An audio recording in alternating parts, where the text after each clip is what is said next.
fake. Russell looks, jumps it down the middle. Luke Wilson down to the 10, down to the 5. He falls across the line. He's in. Touchdown, Seahawks. Wilson in the gun. Snap is back. Hardy tips it up and intercepts it.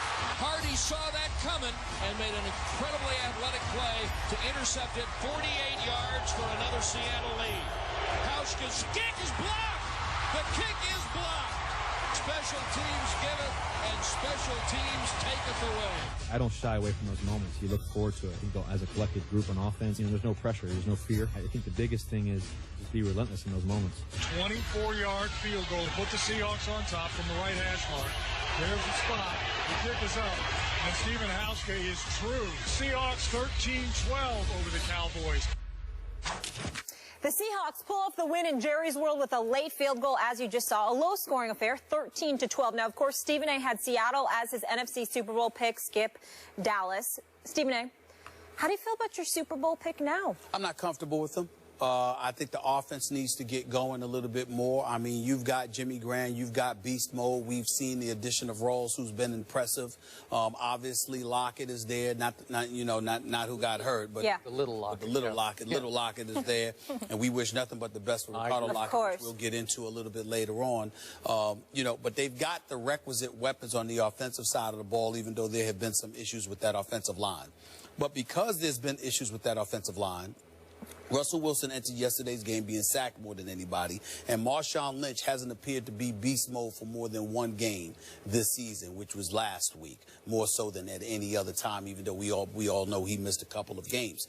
In the end, when you look at it from that perspective, I must say that, I'm still not giving up on them because they've got time to right the ship. But the way they're looking right now, they're not going to win the Super Bowl. I think their defense is coming together more and more and more since Cam Chancellor has gotten back to sort of spearhead that defense. And I think that Richard Sherman is playing better than he did a few weeks ago. So let's throw that out there as well. And Kerry Williams is adapting to some degree in the secondary with the Legion of Boom. Earl Thomas, Bobby Wagner, and those boys are doing what they're doing. Bennett made a stupid penalty, almost cost the Seattle Seahawks yesterday because it gave Dallas some additional life with Wagner and them pointing at him, telling him to use his head.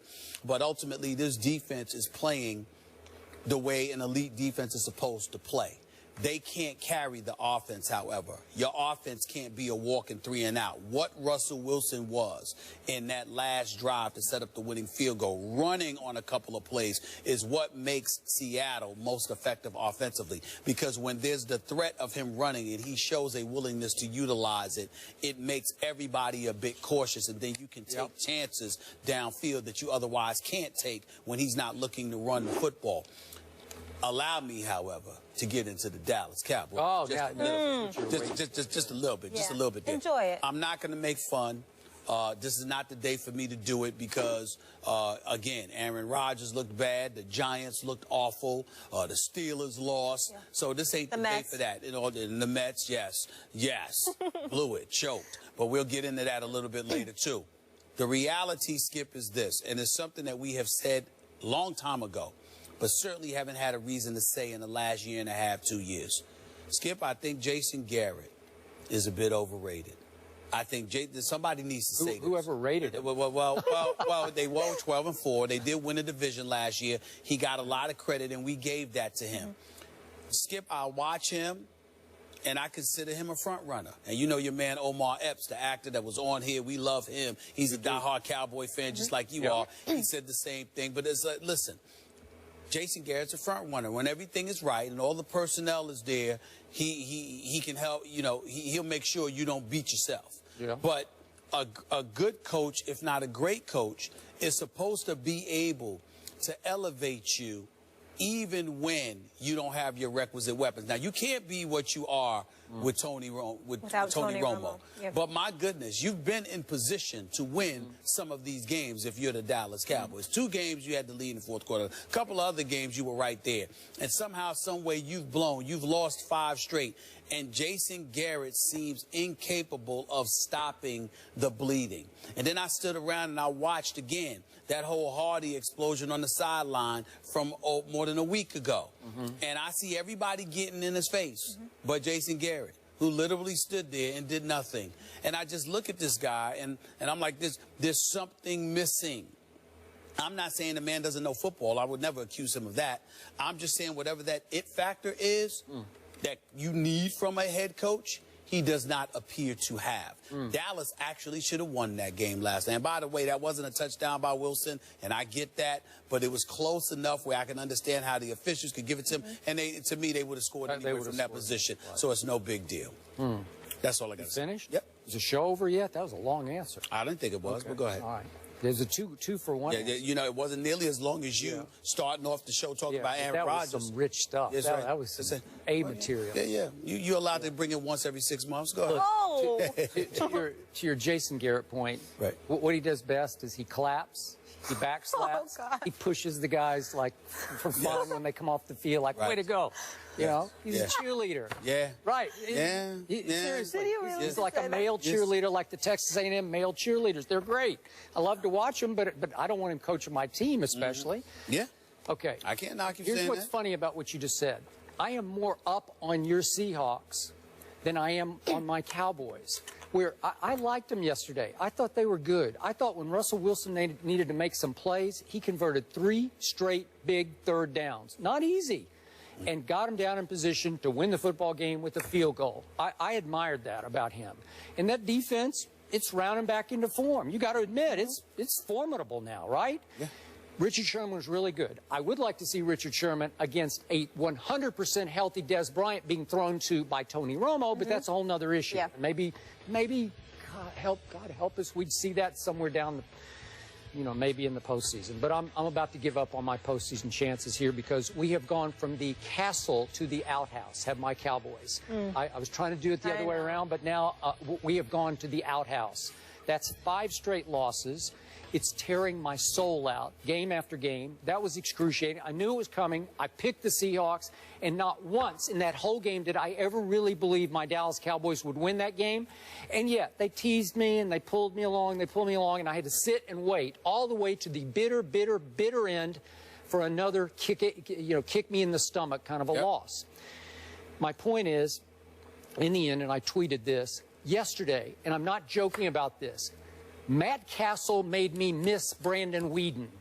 I laughed when I read that on my timeline. I did laugh. But I'm serious. Yeah. I'm ready to say maybe we should have just stayed on the Weeden. Just stayed on the Weeden. Right. I don't know. Because Matt Castle was almost as bad as Mr. Rodgers was in the late game. He was. He threw for 97 yards. Aaron Rodgers, 77 yards. But still. It felt inept the whole day. It felt like we had no shot the whole day with Matt Castle, even though I know he tries to throw the ball down the field a lot more than Brandon Weeden did.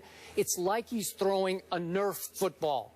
It's like he's throwing a baseball changeup where the arm motion is fast and the ball comes out with no velocity. I'm saying, what was that, a slip pitch? What was that? Because the ball just hangs in the air like a punt. I get why Buffalo said, you know what, we're going with Tyrod here. Because we were up at the camp, I really thought, well, they'll just try to get Matt Castle to be a caretaker, game manager. But they said, no, he's pretty much washed up, and he looked washed up to me yesterday. My defense did hang in pretty well. I will give him that, except when it was time to make a play, they couldn't make the play. And finally, obviously, for the first time in 5 games, somebody forced a turnover. Way to go, Greg Hardy. Bats the ball up in the air, intercepts it. And then what happened? Greg Hardy let the 5'10" quarterback for the Seattle Seahawks tackle him. Drop him like a big sack of potatoes. Tackle him around. Look at this. He tackles Greg Hardy. Do you realize Super Bowl winning quarterback? Yeah, okay, this is it. He tackles him. Stephen A., he's going to score because beast mode's coming behind you, but I don't think he would have caught him. I just don't think he would have caught him. Sometimes. Okay. Why you treat Greg Hardy like he's some running back? Here's what I thought. You know why? At that moment, I wanted some of the special team players to run up to him and get in his face. You let the little quarterback, the shortest quarterback in football tackle you? First of all, that's what I wanted. First of all, this isn't in basketball where he's a center and you're trying to defend him and block his shot. This is football. It doesn't matter what your height is when it comes to a tackle. Hey. You ever see them legs on Russell Wilson? He's not some little miniature small dude. No matter how big Greg Hardy, let me tell you, he got massive legs, okay? That's number one. Greg Hardy not massive? Number two, Greg Greg Hardy sat up there and tapped the ball and then came down and tried to run, Hey. but Russell Wilson was already practically at his legs. Number 3, he's a defensive tackle. He's not a stiff arm. defensive end. Just stiff arm. Well, no, again, Run through him. Russell Wilson, Skip, that's ridiculous. Run through him. The fact is, Russell Run Wilson's through him. relatively short. Look at his legs. What's he supposed to do? Cost him 4 points and no, he didn't effectively, cost him anything. okay, I'll give it up to Russell Wilson. Right. I'll flip it around and do positive Russell. Right. He saved the game for the Seahawks. That's all. Because if Greg Hardy scores, that's +4 because obviously agree. Matt Castle stalls and we I have to agree. kick the field goal. 4 points. It was huge in that game. So, Well, let's also not forget this. Marshawn Lynch gets tackled out of bounds. You don't get tackled out of bounds. Dallas Billy They still had no shot. They had no shot. I never thought I had a shot. He gave them like an additional 40, 45 seconds, which wasn't smart on his part. Okay, you could have given him 3 minutes and 45 seconds, and Matt Castle could not have gotten the ball even in field goal position. So the point is, look, Dez came back. We both thought it was a little prematurely. He did not look 100% confident pushing off the surgically repaired foot. To me, he just didn't look it. Right. So Not there even yet. with Dez, and it lifted, it obviously inspired the team, and they hung in, blah, blah, blah. But now, can Matt Castle beat Sam Bradford next Sunday at Jerry World? I don't know. I hope so, but I wouldn't bet a nickel on it right now. Depends what Eagles team shows up. Okay, but it's going to come down to that for my Cowboys. I would remind you, once again, we get back to Jason Garrett, because when Jason Garrett took over for the Cowboys, if you recall, Tony Romo was out and John Kitna was your quarterback. All right, Tony Romo's rating at that Kitna wasn't bad. I know he wasn't bad. What I'm trying to say is that you went 5-3 without Romo before in the past. You had John Kitna. This time with Whedon, and let me say this to you. I think Brandon Whedon's getting a bad rap.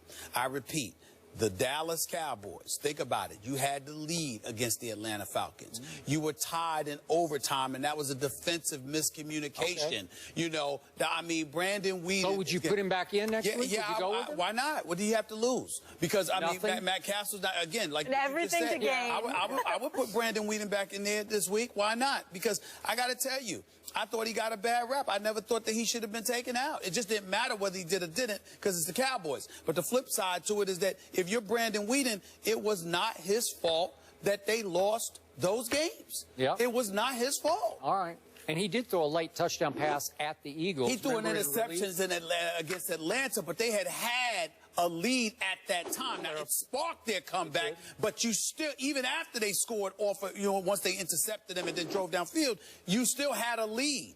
So in the end, they were up 28-17 at halftime. And 21-7 prior to that. So the point is, Brandon Whedon put them in positions to win, and there were other factors that contributed to them losing. Well, they should have never taken him out to begin with. That's the point. But he was playing not to lose instead of to win. Well, at least Matt Castle when tries. has Matt Castle ever played to win? I was. He'll throw it down the field. Brandon Whedon wouldn't throw it down the field to anybody.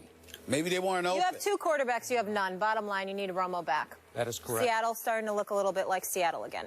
The Royals win their first championship in 30 years, but did the Mets give the title to Kansas City? We'll recap the World Series. That's next.